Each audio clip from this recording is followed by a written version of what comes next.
lahat guys, ngayong umaga magluluto tayo guys ng aming pananghalian. Magluluto tayo ng aming pananghalian guys. Magluluto tayo ng Magluluto ako guys ng munggo. Sobrang silaw.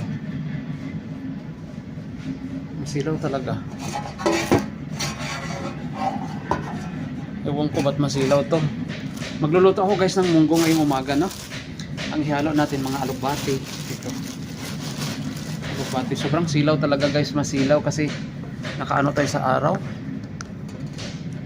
Magluluto tayo ng ating munggo. So, ito na, nag-prepare na ako ng mga kamatis, sibuyas at saka bawang, may sili pa na green.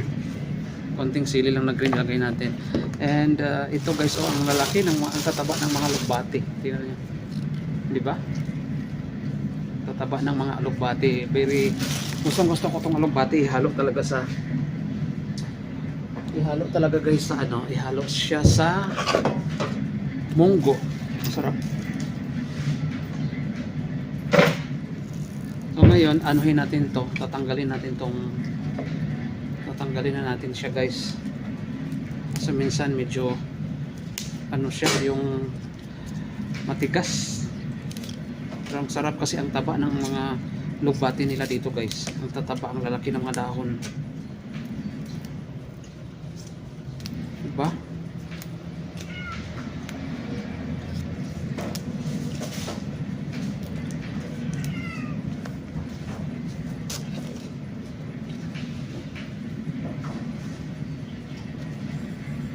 So mag-ano tayo ngayon, ang pa kasi to yung nagpakulo pa ako ng nagpalambot pa ako ng munggo guys. Mamaya natin, lutuin ko guys mamaya. Aywa. Mamaya guys magpakulo muna tayo ng munggo para ihalo natin dito. Kasi para may naman siya, may sahog siya guys. May sahog siya guys, tapos dito ang ilagay natin mamaya.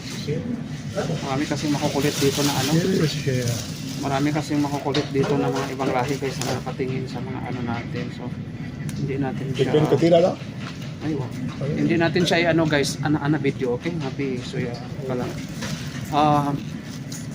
Kasi mahirap guys pag na hindi tayo makakonsentrate. Kasi may nagtatanong, may so siyempre hindi tayo makakonsentrate sa ating video. So hirap. Makulit kasi ang ibang lahi minsan guys, makukulit din sila. So kahit na may ginagawa ka, disturbuhin kanila kasi may ipapagawa din sila sa iyo or may kailangan sila sa iyo kahit na alam nila may ginagawa po kayo. Disturbuhin ka talaga nila. Ganon sila guys. Hindi katulad sa atin na kung makita natin ang isang tao na may ginagawa, hindi tayo magdisturbo sa kanila. Sila is tuloy-tuloy yan sila, no? Ganyan ang nila. Pero mabait naman sila, pero yun lang ang minsan. Yun lang ang mali. Yun lang ang mali minsan sa kanila guys, no? Kasi ura-urada sila, wala silang hindi sila nakikiramdam na may mga ginagawa ka, may sa kanila is dire-diretso yan sila, ganun yan sila guys. Kaya nga magulo minsan. Taba talaga ng na to, ng lugbati. Ang sarap.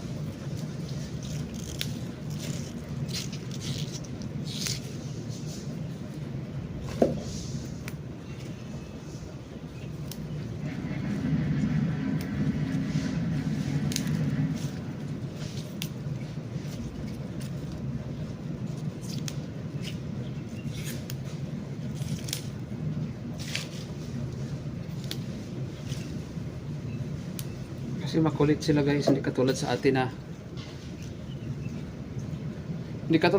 pag once na masabihan tayo guys, no, hindi na tayo sila makulit sila kahit na nangungulit. So okay lang yun, as long as okay naman din sila sa akin. Kaso lang yun nga minsan ang problema, ura-araw daw anuhan kanila, ura-urada, kumbaga. Kung may kailangan sila sa iyo, gusto nilang anuhin ka agad. Hindi naman nila naintindihan na may ginagawa naman, di ba? So, nagpapalambot pa tayo ng nagpapalambot pa ako ng ngayon, yung munggo.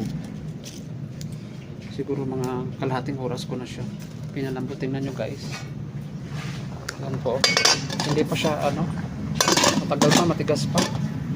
Siguro mga kalahating oras pa yan bago bago natin malambot siya, bago maglambot.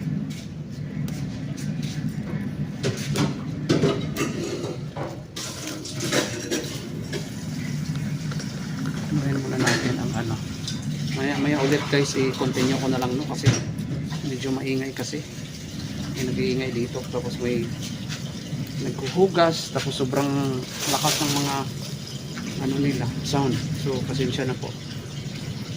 So mamaya ulit mga langga na, mamaya ulit. Good morning, dito na tayo guys, nagisa na ako guys ng mga sibuyas, kamatis at saka bawang. So at ilagay na rin po natin mamaya ang munggo kasi malambot na, at saka ito yung gulay, bati. So watch out lang mamaya no, kasi pa ako ipaano ko pang kamatis, ipalambot muna natin ang kamatis para medyo maayos din po ang kamatis, no, at saka magkamix.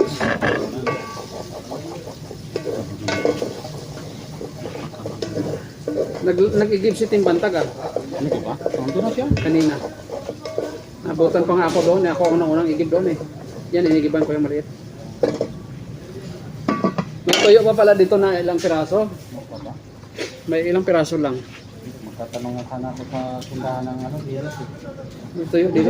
Si Francis may dilis yun ano ko sa kanya. Ito nakiusap sa akin na daw siya na kasi makita nila. Makita nila. Baka maya. Oo nga. Kita ka alam mo, ni-repair lang nila yan. Oo nga Maya siya makasira. Kaya nga yun yun ang mo na lang na pasensya ka na. sinabi ko talaga ng pasensya kasi sabi ko Kasi ikaw nakikigamit ka lang din. ako lang dito ang mapaanuhan yan. Oo. Kasi ako ang nandito, tapos tatanungin yan. Ay kung sa kanya matao naman nasira, hindi naman siya nagdadamot ka. At saka inayos din ito nyo yan. O baka sabihin niya nakita niya, bas, may nakita ako dyan ng gano'n. Oo. Tapos makaswinto niya kinalaki. Oo, di paano na naman ako. Shout out guys. May chika minute dito, no? Hindi ka naman nagdadamot pero hindi alam mo na. Sabi ko sa kanya, sana maintindihan mo kasi hindi naman sa akin yan. Talaga man niya yan. Shout out guys, shout out. Nandito pa rin si Sharma guys. Oh, nagluluto si Sharma ng hindi ko alam. What's your cooking, Sadiq? Me rice. Guys, cooking rice, alatol rice this Nepali, oh. Your friend Sono when working? Sono. I don't know. Listen. Wala na baka. Oh, super next bukala daw making. Other people also go? Well, making next. Other people also have here before. No, he already take out. Take out? Ayun. No come back? But now, no. No come back, ha? No.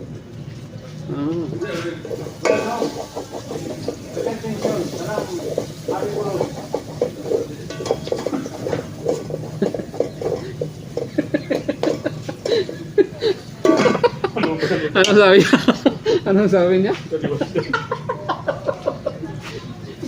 Ganyan yan. Shoutout guys, shoutout. Malamig ngayong umaga. Malapit na ako makatapos magluto ng aking munggo na may alobati.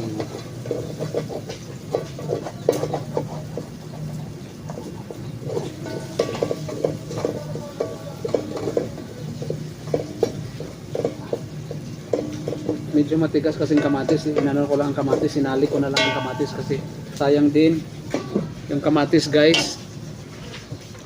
Sayang din yung kamatis na isang piraso dito, no? Shout out sa aking mga momo dyan, bakit nawala kayo? Wala na kahit isa. Pati oil mo pala, wala nang oil. May oil man si Alex doon. Sabi ko nga ni Maron, wala kang oil.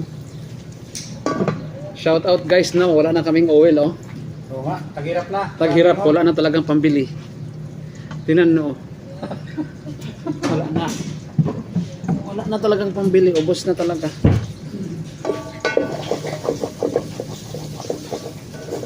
May nakausap akong Pinoy dyan, Bats, kahapon ay na ano, yung ibang lahi. Oh, sabi. Nag-file din siya ng case pala. Metal work doon, banda, di ba, likod ng Alpanar yung people doon. Ba't ang tayo? Kasi siyempre ang sahod daw nila, dili din. Ano din? 5 years, kama expired, tapos ngayon, nanalo na siya. Ang problema doon, 1 year na siya, hindi pa nag-release ang pera. May kasama siyang isang Pilipino din daw doon. Para huwag mangyari sa ating So ano, wag naman ganun. Sabi niya, 1 year na ako na nung una, may nauna sa amin nag-file 10. Yun ang nakuha sila lahat. Yung pangalawa na, sunod-sunod. Kami may 15 kami. 15 o 10 sila ngayon. Sila daw ang hindi nakakakuha. Pero yung nauna daw, swerte daw kasi yung time nakakuha sila ni-release. Kasi parang sabi niya, ang nangyayari kasi sa amin, parang yung pinakauna, parang nagtaka ang company. Nagpaya sila lahat kaya pinitay. Parang ano ang company ba? Alarma. Sa amin daw, parang para daw na ano na sila ba ang company nila. Parang ano na ba, nung hindi na natatakot. 1 year na siya. Ngayong January, may kasama siyang Pilipino din, nanalo na rin. Nandoon lang daw nakatambay. Parang ang pagkanila. Sabi niya, binibigyan daw siya ng kaibigan ng Pilipino. Sabi niya, may Pilipino daw ko nabibigay sa kanya. Sabi ko, nagtatrabaho siya? Sabi niya, hindi. Kasi sinabihan kami ng aming, sa company namin, na pag once na magtrabaho kami sa labas, hindi na kami makapapasok dito, hindi na kami makatira dito sa India. Ganyan daw sila. Pero ang iba daw niyang mga kaibigan, mga kasama daw nilang iba, Hanggat hindi pa rin tayo mabayaran. Hindi pa rin nila oo, hindi pa rin. nagsilayas na daw ang kaibigan nila, nagtanasol na, nagtrabaho na sa labas, hindi na bumalik dyan. May nagtatrabaho daw ngayon, mga 40 na lang katao. Kasi yung na-releasean dati, yun ang part na nanalo.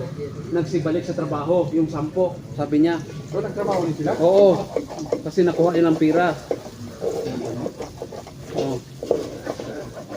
Metal siya ng trabaho, yung nag-welding ata ba't sila, yung naglalagay sa mga roll-up door, yun ang may welding. Yung mga pintuan, yung mga ang pangalan nito, yung roll-up door, tapos window, mga ganun ang trabaho nila. Sabi ko, isa na lang ang Pilipino dyan. Sabi niya, oo, dati maraming Pilipino dyan. Hanggang nawala din sila, nagsialisa, nag-exit. Ito, may isang Pilipino dyan, ang pangalan daw Boyong. So, Boyong. Saan naman siya? Nakausap Hindi, mo? hindi, Bengali kasi ang nakausap ko. Oo, awalin no? Oo nga, sabi niya, sa amin walang problema ang aming bilya, napakaganda. Ang gas walang problema, ang tubig walang problema. Yun lang, pera lang hinihintay namin. Sabi niya sa akin.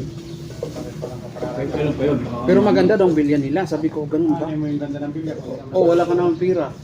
Kaya nga, nag-ano ako, sana sabi ko, baka makabisita doon sa pila, pero hindi naman siya nag-ano kasi.